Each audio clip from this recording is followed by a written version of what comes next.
Welcome to the Morrison Report.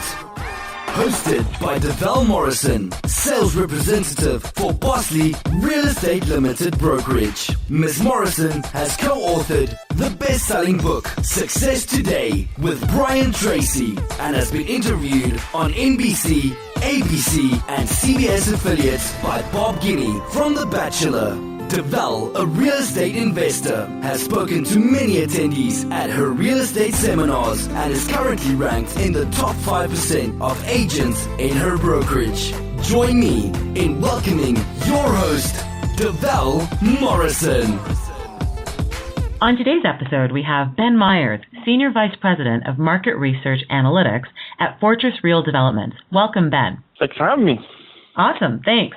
So tell us a little bit more. What do you do at Fortress and how does it relate to real estate? Sure. So Fortress Real Development is a real estate development company. We partner with other builder developers on most of our development projects. A lot of them, our major responsibility is sourcing equity, sourcing debt financing, and helping the development along on more on the financial side as opposed to the construction side of things. So what I do is I underwrite or do the due diligence on the deals that are presented to us, either from a developer or a broker. I look at them from a revenue perspective. So I look at, what the unit can sell for. Is it the right market that we want to be in? Is it the right neighborhood? Is it the right built form? Is it the right product type? Is it the right unit size? Is it the right mix of units, the right amenities, the right features and finishes? And that's kind of where my level of expertise comes in. And then on top of that, I kind of produce reports for our stakeholders, either general public, folks that raise capital on our behalf, our development partners on macro level trends that are happening at a national level, that are happening at a municipal level, and are happening on a neighborhood level. So that's kind of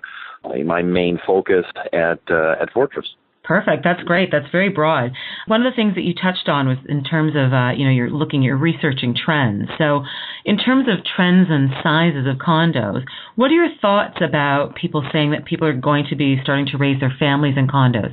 Do you see that as a valid trend in your business? What are you seeing? Yeah, no, it's interesting. I did a survey of realtors recently, and for my next market manuscript report, which is a kind of a robust report that I put out to the market on trends. So I went and asked realtors what they thought. So it was interesting that a lot of them thought that, yes, the next 5 to 10 years, that's going to be a big trend. And even a few of them indicated that they've already sold a number of condominiums to families. And I think it's inevitable that it's going to happen. I think it's going to be obviously a slow process, but it's a necessity to live in the Greater Toronto Area for us to expand vertically. There's a really tight supply in the Greater Toronto Area, especially in the core. We're essentially built out of any what we call greenfield lands in the city of Toronto, Mississauga, Scarborough, North York. There's very little land available that for low-rise housing unless you're demolishing a strip mall or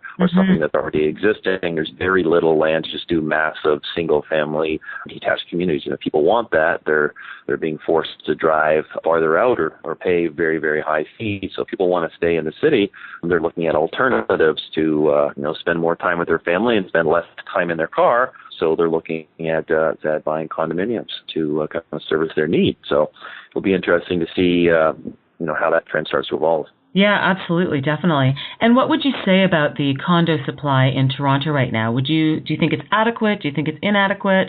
There's always lots of talk about, we're facing a condo bubble. They're building too many units. What do you say to people like that, Ben?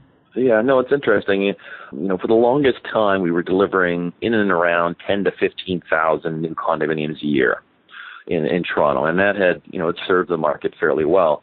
We had a major sales boom in 2011, which resulted in somewhere in the neighborhood of about 25,000 new condominium sales. So you give those projects a year in pre-construction and then 2 to 3 years under construction. We saw a major increase in the second half of 2014 into 2015, just a lot of projects coming to completion. So I think for a 12-month stretch there, I think we had about 26,000, 27,000 completions bordering on 30,000 completions in a like a 26, 28 month period. So just a lot of supply came online. And the amazing thing that happened is they all got sucked up, and everyone expected there to be at least some flatness in the market, but if anything, it started to pick up. So Very interesting. It totally wasn't expected with that major level of increased supply that we would continue to see prices gain, and not only gain, but gain more than they had in the past. So I think people want to be in Toronto. I think young people aspire to come to the big city from London to Guelph to Kitchener to Brantford to Windsor. Obviously, a lot of people are going to stay in a Kingston or in Ottawa or somewhere farther west. But I think a lot of people desire to come to Toronto, and if we can keep producing high volumes of condominiums and keep the prices relatively in check. For a lot of people, $300,000 seems like a lot of money, but in a global sense, in a city of our size, in a region of our size, to still be able to house a single person in $250,000 to $300,000 for a unit is pretty affordable. So I want to see as many new condos as we can produce, and that doesn't result in an oversupply situation, because we just think it's an inclusive city, a city that can have first-time buyers and young people in their 20s. It's just a huge advantage. Obviously, we're seeing what's happening in Vancouver with people getting priced out and young people actually deciding to leave the city because of affordability issues, right? So that's obviously anecdotal. I haven't looked at the latest census to see how much of that is happening, but we want people to come to Toronto and live in Toronto and start their careers here and be able to afford housing. I think cities are best when they're able to provide housing from someone that's 22 years old all the way up to someone that's 90 years old. Yeah, absolutely, definitely. It's funny. The one thing I've noticed in resale condos this year is that, or the last few months, is that as an agent, if I don't get my client into a great condo within the first 48 hours, it's sold. And so a lot of condos now are actually just having offer dates the same way that they do for houses, because, as much as people kept talking about there's too much supply, it actually appears that in the condo world there isn't enough supply of what people want, and so it's causing bidding wars for condos. And I think that's something that people really never thought coming, given all the doom and gloom out there about overbuilding. But when I'm sort of working day in and day out, I certainly don't see that. Yeah, no, it's interesting what's happened. I see the majority of the downtown condominiums, like pre-construction new condominiums, are being bought by investors. And a lot of those investors are looking to rent them out long term. They believe in a long-term appreciation. They believe in the rental market. And we've seen the rental market rates appreciated at a fairly brisk rate recently. So a lot of the small units are being rented out because investors tend to like those small units. Developers are not building as many of the larger units that a lot of the end users desire. So there's a little bit of a disconnect between what's getting built in pre-construction and what's actually being demanded in the resale market, right? So it's creating an inflation in the larger units, and in the smaller units, there's still some competition because a lot of those small units are in the rental market as opposed to in the resale market. So it's interesting how the market is evolving. We're starting to see developers now adding more larger units to their pre-construction buildings, because there's obviously investors that only want to be in 1 or 2 years after registration, so they see the value in having some larger units and being able to sell those in a market where there's not a lot of them. So they see the trends coming and they're buying into them. And obviously there's still end users that buy in the new markets, not 100% investors. There's still people they're living in a condominium now, and they say, you know what, in 3 years I'm ready to move up to something larger. I can see the writing on the wall in the low-rise housing market. It's going up, anywhere from 10 to 20% year over year, depending on the month.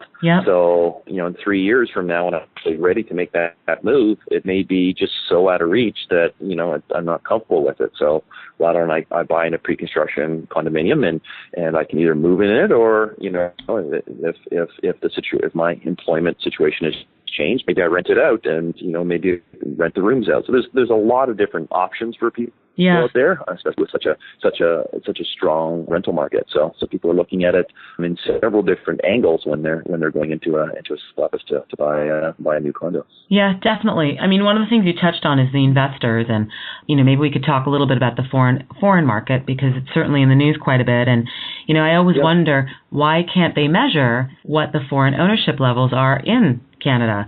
I mean, I find it interesting that the state of Florida seems to know, over the last couple of years, that Canadians were the largest buyers of real estate in their state, and then recently the Chinese beat out the Canadians.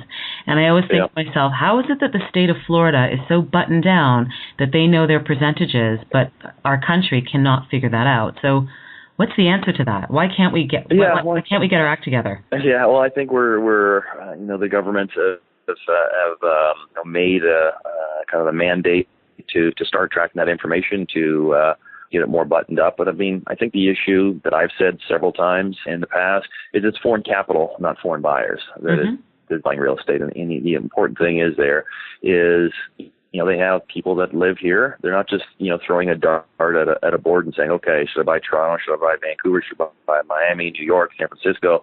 They generally buy into areas they're familiar with, and that often means they have relatives living here, they have friends living here, and they may actually even have their spouse living here, and they're planning on moving here, right? So anytime you see an actual foreign buyer on the list of pre-construction condominium project, they generally have some type of tie here. Their child is going here as a student. They plan on trying to move here. But on the other hand, yes, there's a lot of locals that are buying, but the money is coming from grandpa or grandma or a relative overseas, and they're funding some of these purchases, right? So that's why it makes it so much more difficult to track. Like I've said to people, if I have relatives in England, if one of them passed on and gave me inheritance, and then I took this inheritance, and next year I decided to buy a couple condos with it. Well, it's obviously it's foreign money, but it's not as certainly not a foreign buy because I purchased it. And how do you ever track funds that are coming into this country and what they are eventually used for? 2 years down the line, or 3 years down the line, or 4 years down the line, right? It's virtually impossible to do it, right? So that's what makes it much more difficult. So that's what I think that the foreign tax is not going to have a huge impact once 2 years or 3 years down the line in Vancouver. And obviously, I wouldn't recommend a similar tax in Toronto. And so it's funny because I had chatted with a friend of mine whose family members were real estate agents out in BC, and they felt that because the tax was enacted literally right away, that there were deals that hadn't closed yet that all of a sudden were going to be affected by the tax. So there are people now that couldn't close on deals that they had actually bought already. So I thought that was interesting that they didn't sort of give people enough notice to say, okay, if you already have your deal done, don't worry about the tax. It's going to be for any new deals from a particular day forward, Yeah, it should have been grandfathered in, and it made absolutely no sense. It's really unfair for everyone wants to think it's money laundering, rich Chinese people that are buying all the condominiums. But there's a PhD student that just finished his master's degree at UBC, and he's starting a new job. Just bought a condominium unit, and his closing date is August the 4th, right? And he wants to become a Canadian citizen, right? They're screwing these people, all right? They're responding to the people that are speaking the loudest, and a lot of those people, it's xenophobic in nature, and it's disappointing, right? The major issue that's impacting the Vancouver housing market is just a lack of supply.